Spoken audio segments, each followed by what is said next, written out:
नमस्कार, रफ्तार मीडिया में आपका स्वागत है। आपके साथ मैं रीना जाबालियान। खबरों का रुख करेंगे, लेकिन उससे पहले एक नजर डालते हैं इस वक्त की हेडलाइंस पर। उत्तराखंड में धामी कैबिनेट विस्तार बना सिर्फ चर्चाओं का विषय। मंत्रिमंडल में जगह पाने के लिए विधायकों का इंतजार हुआ लंबा। सवाल, आखिर कहां आ रही बाधा, कब भरे जाएंगे खाली पद। बद्री केदार मंदिर समिति बनी जंग का अखाड़ा। बीकेटीसी के अध्यक्ष और पूर्व अध्यक्ष में तकरार। राजेंद्र के भाई की नियुक्ति प्रकरण पर कही जांच की बात। हेमंत द्विवेदी के कामकाज पर उठाए सवाल। देहरादून में राष्ट्रीय पोषण मिशन का समापन समारोह। गर्भवती महिलाओं को बांटी पोषण और महालक्ष्मी किट। बच्चों की देखभाल को लेकर दिए जरूरी टिप्स।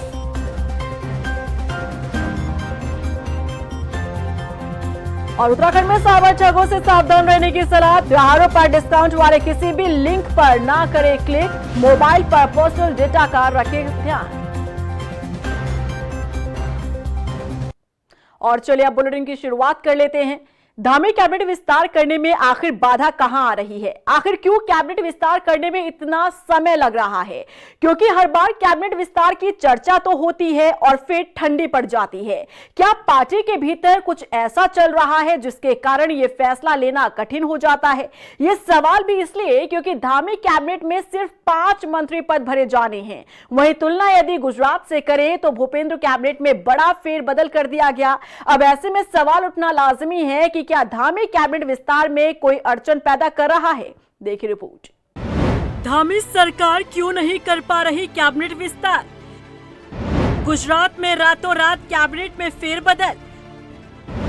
उत्तराखंड में कैबिनेट विस्तार को लेकर सिर्फ हलचल। कौन खड़ी कर रहा अड़चन? उत्तराखंड में कैबिनेट विस्तार का इंतजार जितना बीजेपी विधायकों को है, उतना ही प्रदेशवासियों को भी। धामी मंत्रिमंडल विस्तार की चर्चाएं तो हर बार होती हैं, लेकिन अभी तक इस पर मुहर नहीं लग पाई। लंबा समय बीत चुका है। धामी कैबिनेट में 5 मंत्री पद खाली हैं। बीजेपी विधायक अपनी महत्वाकांक्षा लिए बैठे हैं, लेकिन हर बार उन्हें निराशा ही हाथ लगती है। अब ऐसे में सवाल ये उठता है कि आखिर क्या कारण है कि धामी सरकार कैबिनेट विस्तार नहीं कर पा रही है? क्या पार्टी के भीतर ही कुछ ऐसा चल रहा है जिसके कारण कैबिनेट विस्तार होते होते रह जाता है? आखिर वो कौन है जो बाधा डाल रहा है? आखिर कौन अड़चन पैदा कर रहा है? ये सवाल इसलिए उठ रहे हैं क्योंकि गुजरात सरकार ने रातों रात पूरी कैबिनेट को रिशफल कर दिया। भूपेंद्र पटेल सरकार ने कैबिनेट में बड़ा फेरबदल किया, लेकिन धामी सरकार सिर्फ 5 मंत्री पद को नहीं भर पा रही है। क्या बीजेपी के ही नेता धामी सरकार को मंत्री पद भरने से रोक रहे हैं, या फिर यूं कहें कि किसी को खुशी और किसी को गम देने में बीजेपी खुद को फंसा हुआ महसूस कर रही है? क्योंकि चर्चाएं हैं कि जब 5 मंत्री पद भरे जाएंगे तब कोई इन होगा और कोई आउट। ऐसे में बीजेपी नेताओं की नाराजगी सामने आना निश्चित है। क्या इसी बात से बीजेपी को डर लग रहा है? क्योंकि 27 का चुनाव भी नजदीक आ रहा है और पार्टी ऐसी स्थिति में किसी को भी नाराज नहीं करना चाहेगी। तो क्या ये वजह हो सकती है धामी कैबिनेट विस्तार में लेट लतीफी की, या फिर कुछ और? क्योंकि गुजरात में स्थानीय निकाय के चुनाव से पहले बीजेपी ने मुख्यमंत्री भूपेंद्र पटेल की अगुवाई वाली सरकार के मंत्रिमंडल में बड़ा फेरबदल किया। कैबिनेट विस्तार और बदलाव में 10 मंत्रियों की छुट्टी करते हुए पार्टी ने नया डिप्टी सीएम भी बनाया। भूपेंद्र पटेल सरकार में कुल 25 विधायकों को मंत्री बनाया गया। जब गुजरात में बीजेपी इतना बड़ा फेरबदल कर सकती है, तो फिर उत्तराखंड में सिर्फ 5 मंत्री पद भरने के लिए इतने सालों का इंतजार आखिर क्यों? रफ्तार मीडिया के लिए देहरादून से ब्यूरो रिपोर्ट। देहरादून में राष्ट्रीय पोषण मिशन के 8वें संस्करण का समापन समारोह आयोजित हुआ, जिसमें केंद्रीय राज्य मंत्री सावित्री ठाकुर ने कहा कि ये मिशन सुपोषित भारत स्वस्थ भारत के संकल्प को मजबूत करने में एक मील का पत्थर साबित हुआ है। इस अभियान में मोटापा नियंत्रण, पोषण और शिक्षा, शिशु के आहार, पुरुषों की भागीदारी, वोकल फॉर लोकल जैसे विषयों पर विशेष जोर दिया गया। इस कार्यक्रम में पोषण किट और महालक्ष्मी किट भी बांटे गए। वहीं कार्यक्रम के दौरान सीएम वात्सल्य योजना के लाभार्थियों को भी धनराशि बांटी गई।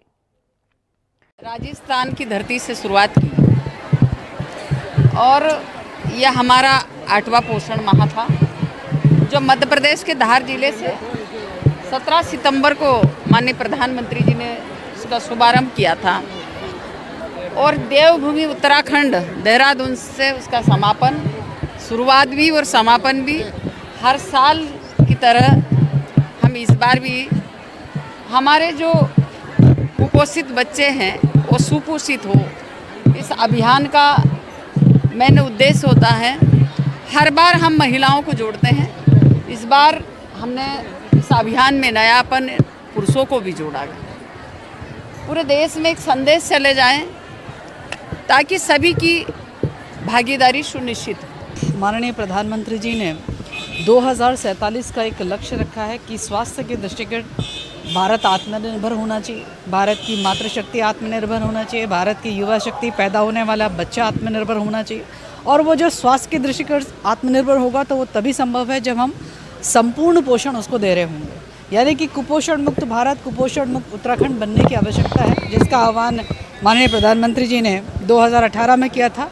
और लगातार हम लोग सितंबर माह में, यानी कि 17 सितंबर से शुरू हुआ और जो है अक्टूबर में वो एक माह का पूरा एक क्रम जन जागरूकता का पोषण को लेकर एक कार्यक्रम किया जाता है। आज उसका समापन जो है उत्तराखंड के इस देवभूमि देहरादून में आज वो हो रहा है। बीकेटीसी के अध्यक्ष हेमंत द्विवेदी और पूर्व अध्यक्ष अजेंद्र अजय आमने सामने आ गए हैं। गणेश गोदियाल ने जो मुद्दा उठाया था उसे लेकर अजेंद्र अजय बौखला गए और बीकेटीसी के मौजूदा अध्यक्ष के कामकाज पर ही सवाल उठा दिए। देखिए रिपोर्ट। बीकेटीसी के अध्यक्ष और पूर्व अध्यक्ष में तनाव। अजेंद्र अजय ने बीकेटीसी के कामकाज पर उठाए सवाल। गणेश गोदियाल ने उठाया था मुद्दा, अजेंद्र अजय के भाई के प्रकरण पर होगी जांच। उत्तराखंड में बीकेटीसी के अध्यक्ष और पूर्व अध्यक्ष में तीखी तकरार देखने को मिल रही है। ये दोनों ही बद्री केदार मंदिर समिति से जुड़े हैं। बीकेटीसी के अध्यक्ष हेमंत द्विवेदी और पूर्व अध्यक्ष अजेंद्र अजय आमने सामने आ गए हैं। दोनों नेताओं के बीच तकरार बद्री केदार मंदिर समिति में गणेश गोदियाल के लगाए गए आरोपों के बाद शुरू हुई। दरअसल कांग्रेस नेता गणेश गोदियाल ने मंदिर समिति में अजेंद्र अजय के कार्यकाल के दौरान के कई मुद्दों पर सवाल खड़े किए थे, जिसमें से एक मुद्दा अजेंद्र अजय के कार्यकाल के दौरान उनके भाई की नियुक्ति और वेतन वृद्धि से भी जुड़ा था। इसे लेकर जब वर्तमान बीकेटीसी अध्यक्ष हेमंत द्विवेदी से सवाल किया गया तो उन्होंने कहा कि वो इस पर जांच कराएंगे। बस यही बात अजेंद्र अजय को नागवार गुजरी। इसके बाद उन्होंने मौजूदा अध्यक्ष हेमंत द्विवेदी को उनके तमाम कार्य याद दिला दिए कि बद्रीनाथ केदारनाथ मंदिर समिति में क्योंकि कई प्रकार की वहाँ पर अनियमितताएं मैंने अपने समय में भी उजागर करने की प्रयास किए और आज भी प्रयास कर रहा हूँ। इसी कारण से कई लोग संगठित होकर के मेरे विरुद्ध में एक गिरोहबंदी करके मुझ पर आरोप प्रत्यारोप लगा रहे, मुझे घेरने का प्रयास कर रहे हैं।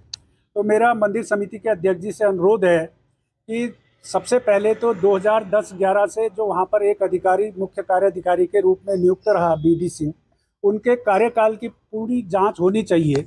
और दूसरी चीज़ की क्योंकि अध्यक्ष जी, हमारे वर्तमान अध्यक्ष जी काफ़ी संवेदनशील दिख रहे हैं इस प्रकार के मामलों में, तो उनको इस बात की भी जांच करवानी चाहिए कि वो अधिकारी जब उसको वहाँ से मंदिर समिति से मुख्य कार्याधिकारी के पद से हटाया गया मेरे कार्यकाल में, उसके पश्चात से VRS लेकर के फिर भी अभी भी मंदिर समिति पे चिपके हुए हैं। तो इसके पीछे उनका क्या इतना मकसद है? क्या 2010-11 से कोई व्यक्ति आज तक 2025 तक मंदिर समिति पर चिपका हुआ है? तो इसका क्या अर्थ है और इसके पीछे क्या उनके मंसूबे हैं? बता दें कि कांग्रेस नेता गणेश गोदियाल ने मुद्दा उठाया था कि बतौर मंदिर समिति के अध्यक्ष रहते हुए अजेंद्र अजय ने कई अनियमितताएं की, जिसमें उन्होंने अपने भाई को लाभ पहुंचाने का भी काम किया। इस पर जब मंदिर समिति के वर्तमान अध्यक्ष हेमंत द्विवेदी को पूछा गया तो उन्होंने कहा कि वो इस पूरे मामले की जांच कराएंगे। इसी बात से नाराज हुए पूर्व अध्यक्ष अजेंद्र अजय ने मंदिर समिति में व्याप्त भ्रष्टाचार की पोल खोलकर रख दी। अब देखना होगा कि आखिर दोनों के बीच की ये लड़ाई और कितना आगे बढ़ती है। रफ्तार मीडिया के लिए देहरादून से ब्यूरो रिपोर्ट। उत्तराखंड सूचना महानिदेशक बंशीधर तिवारी ने उनके विभाग और उनकी छवि को धूमिल करने की शिकायत देहरादून SSP अजय सिंह से की है। शिकायत में कहा गया कि सोशल मीडिया पर फेक ID बनाकर उनके विभाग और DG सूचना की छवि को धूमिल करने का प्रयास किया जा रहा है। SSP अजय सिंह ने बताया कि DG सूचना की तरफ से कई स्क्रीनशॉट भी भेजे गए हैं, जिसमें उनकी छवि को धूमिल करने का प्रयास करने जैसा प्रतीत होता है। इसके लिए साइबर सेल को भी कार्रवाई करने के निर्देश दिए गए हैं। हाँ, ये महानिदेशक सूचना महोदय द्वारा एक शिकायत प्रेषित की गई है, जिसमें उनके द्वारा बताया गया है कि कुछ सोशल मीडिया प्लेटफॉर्म पर कुछ फेक आईडीज़ जो अभी रिसेंटली लगता है क्रिएट की गई है, उससे जो है उनके विभाग की छवि और उनकी व्यक्तिगत छवि को धूमिल करने का प्रयास किया जा रहा है और कहीं ना कहीं इसके पीछे कोई षड्यंत्र की मंशा हो सकती है। तो चूंकि प्रार्थना पत्र अभी प्राप्त हुआ है, तो उसको हमने साइबर सेल में परीक्षण तो भेजा है कि ये जो डिफरेंट आईडीज़ बनी है वो कहाँ से ओरिजिनेट हुई हैं, किनके द्वारा बनाई गई है और साथ ही साथ उनकी मंशा क्या है इसके पीछे। चूँकि जिस तरह से प्रार्थना पत्र प्राप्त हुआ, स्क्रीनशॉट्स मिले हैं, तो ऐसा प्रतीत होता है कहीं ना कहीं किसी षड्यंत्र के तहत ये किया जा रहा है। तो साइबर सेल की रिपोर्ट आने के बाद इसमें आगे की कार्रवाई की जाएगी। किच्छा विधायक तिलक राज बेहड़ ने दीपावली से ठीक पहले क्षेत्रवासियों को बड़ी सौगात दी है। ग्राम नजीबाबाद क्षेत्र में प्राथमिक स्वास्थ्य केंद्र खोले जाने की स्वीकृति मिल गई है। उन्होंने बताया कि 4,86,22,000 रुपए की लागत से स्वास्थ्य केंद्र का भवन और आवासीय भवन तैयार किया जाएगा। सरकार ने 1,14,52,000 रुपए की पहली किश्त भी जारी कर दी है।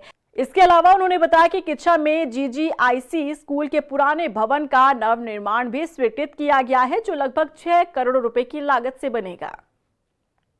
एक बहुत प्रतिष्ठित, मैं PSC खोलना चाहता था, नया प्राथमिक स्वास्थ्य केंद्र, और एक लंबे प्रयासों के बाद स्वीकृत हुआ है। पहले किराए के भवन में प्रारंभ हो चुका है, अब उसकी बिल्डिंग का पैसा भी आ चुका है, जिसकी कल स्वीकृति प्रदान हुई है। 4,86,00,000 रुपए के लगभग और 1,14,00,000 रुपए पहली किस्त के रूप में प्राप्त हो गया है। उसके लिए मैंने दिवाली पर क्षेत्रवासियों को सबको बधाई दी है। ऐसे ही कम्युनिटी हॉल है, GGIC की बिल्डिंग है, बड़ी बड़ी सड़कें, नगला की कुरैया मार्ग, ऐसे कई बड़े प्रोजेक्ट भी और स्वीकृति की ओर बढ़ रहे हैं। तो उसके लिए मैंने ये कहा कि बहुत जल्दी किच्छा विधानसभा का और डेवलपमेंट की ओर आगे बढ़ेगी। नगला बाईपास का चौड़ीकरण है, 4 लाइन है। उत्तराखंड में साइबर सुरक्षा माह के तहत ASP साइबर क्राइम कुश मिश्रा ने आम जनता को त्योहारों में डिजिटल धोखाधड़ी से जागरूक रहने की सलाह दी है। उन्होंने बताया कि व्यक्तिगत डेटा काफी महत्वपूर्ण होता है और इसके ब्रीच होने से डिजिटल फ्रॉड की आशंका काफी बढ़ जाती है। उन्होंने लोगों को सलाह दी है कि वो ऐसे किसी भी लिंक पर क्लिक करने से बचें। बचने का एक तरीका है, हमने नेमोनिक कॉइन किया है पापा। जो पापा है, पहली चीज never share your personal information with anyone. दूसरी चीज, avoid pressing any links, avoid sharing your OTP with anyone. तीसरा चीज, अपने पासवर्ड को रेगुलरली चेंज करते रहें। 2 फैक्टर ऑथेंटिकेशन नाम का एक कॉन्सेप्ट होता है, उसको यूज करें। चौथा चीज, use of avatar. Avatar as in अपनी गिबली आर्ट होती है, बहुत तरीके की आर्ट है, तो अपनी जो प्रोफाइल पिक्चर है आप उसको कार्टून के रूप में, इसके रूप में रखें। इसकी वजह से क्या होगा कि कोई आपकी इंफॉर्मेशन आपको इम्पर्सोनेट नहीं कर पाएगा आपकी पिक्चर लेके। एंड लास्टली, अवेयर रहें, जागरूक रहें। हल्द्वानी में धनतेरस और दीपावली त्योहार के मद्देनजर नगर निगम पूरी तरह से अलर्ट मोड पर है। मुख्य नगर आयुक्त परितोष वर्मा ने अधिकारियों और कर्मचारियों को निर्देश जारी करते हुए कहा कि दीपावली से पहले हर वार्ड में विशेष सफाई अभियान चलाया जाए ताकि त्योहार के दौरान शहर में स्वच्छता का माहौल बना रहे। इसके लिए नियमित टीमों के साथ ही मोबाइल टीमों और अतिरिक्त सफाई कर्मचारियों की भी तैनाती की गई है।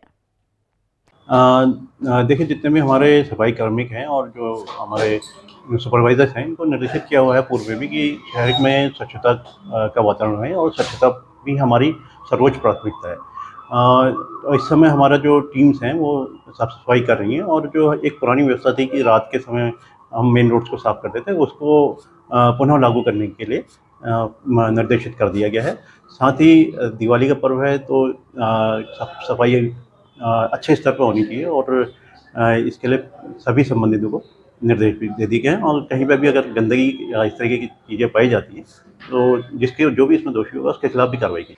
किच्छा मंडी में regional food controller Chandra Singh मरतोलिया ने औचक निरीक्षण किया। उन्होंने धान खरीद केंद्र पर तौल कांटों की जांच की और पूरी प्रक्रिया की जानकारी ली। किसानों का कहना है कि सरकार ने 72 घंटे के अंदर भुगतान करने का वादा किया था, लेकिन 14 दिन बीत जाने के बाद भी भुगतान नहीं हुआ, जिससे उनका त्योहार फीका पड़ रहा है। वहीं किसानों को जल्द भुगतान कराने का आश्वासन दिया। आज 8 दिन हो गए, पेमेंट नहीं मिली। ऊपर से दिवाली का त्यौहार आया हुआ है जो कि हमारा सबसे बड़ा त्यौहार होता है और उसमें अभी तक कोई भुगतान नहीं हुआ है। एक तरफ सरकार कहती है कि हम किसानों को बड़ा तोहफा देंगे, लेकिन अभी तक गन्ने की धान की हमारी पेमेंट नहीं मिल रही। ये स्थिति हो रही है। तो करीब 27 प्रारंभ हो रहा है, उसकी व्यवस्थाओं की जांच के लिए आया था। यहाँ पे सारी व्यवस्था लगभग ठीक है। कुछ काश्तकारों की जो समस्या है कुछ सुनी जा रहे हैं, कहीं पे इनका अगर लिमिट खत्म होगा तो लिमिट हम तत्काल बढ़ा देंगे, और इस तरह का कोई इशू नहीं, कोई इशू आएगा तो फिर सॉल्व किया जाएगा। मॉनसून सीजन के दौरान क्षतिग्रस्त हुई सड़कों को गड्ढा मुक्त किया जा रहा है। घनसाली क्षेत्र की सड़कों को भी गड्ढा मुक्त बनाने के लिए लगातार निर्माण कार्य चल रहा है। विभागीय टीमें इन दिनों अलग अलग मार्गों पर गड्ढों की मरम्मत और पैचवर्क कार्य में जुटी है। माननीय मुख्यमंत्री जी का ये फ्लैगशिप कार्यक्रम है सड़कों को गड्ढा मुक्त करना। इसके अंतर्गत हमारे यहाँ स्टेट हाईवे और मेजर डिस्ट्रिक्ट रोड पे 67 किलोमीटर गड्ढा मुक्त करने का लक्ष्य रखा गया है, जिसमें से हमारा लगभग 56 किलोमीटर कल तक अचीव हो गया है, और इस टारगेट को हम 25 अक्टूबर से पहले पूर्ण कर लेंगे। दिनेशपुर में six sigma polytechnic college Deepawali के अवसर पर दीप उत्सव मनाया गया। इस दौरान कॉलेज के छात्र छात्राओं ने कॉलेज परिसर में अलग अलग तरह की प्रदर्शनी लगाई, जिसमें छात्र छात्राओं के अभिभावक और बाहर से आए बुद्धिजीवी लोग ने हिस्सा लेकर छात्रों को प्रोत्साहित किया। और आज सिक्स सिग्मा इंस्टीट्यूट जो हमारे क्षेत्र का नहीं, इस पूरे प्रदेश का एक प्रतिष्ठित कॉलेज, प्रतिष्ठित इंस्टीट्यूट, और हम देख रहे हैं पिछले लंबे समय से इस इंस्टीट्यूट ने यहाँ के स्थानीय युवाओं को बड़ी संख्या में रोजगार देने का अवसर प्रदान किया। सबसे पहले तो समस्त पत्रकार बंधुओं का कॉलेज कैंपस में आने पे मैं हार्दिक अभिनंदन करता हूं। साथ में सबको दीपावली की हार्दिक शुभकामनाएं। आपके साथ साथ क्षेत्र की समस्त जनता को दीपावली की हार्दिक शुभकामनाएं। आपको विदित है कि 2010 में ये कॉलेज बना था, इंस्टीट्यूट बना था। हमने पॉलिटेक्निक से शुरुआत करी थी।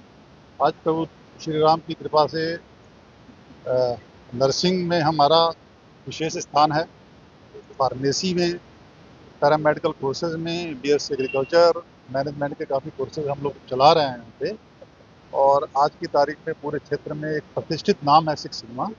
और इसी के साथ फिलहाल इस बुलेटिन में बस इतना ही, लेकिन चलते चलते एक नजर डालते हैं इस वक्त की हेडलाइंस पर।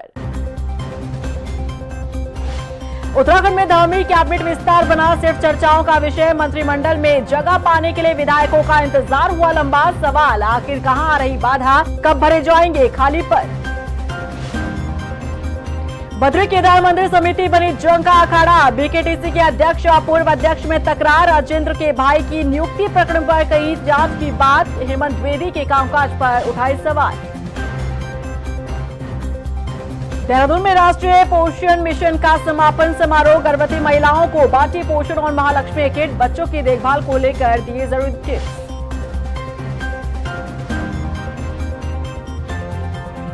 और उत्तराखंड में साइबर ठगों से सावधान रहने की सलाह। त्योहारों पर डिस्काउंट वाले किसी भी लिंक पर ना करें क्लिक। मोबाइल पर पर्सनल डेटा का रखें ध्यान।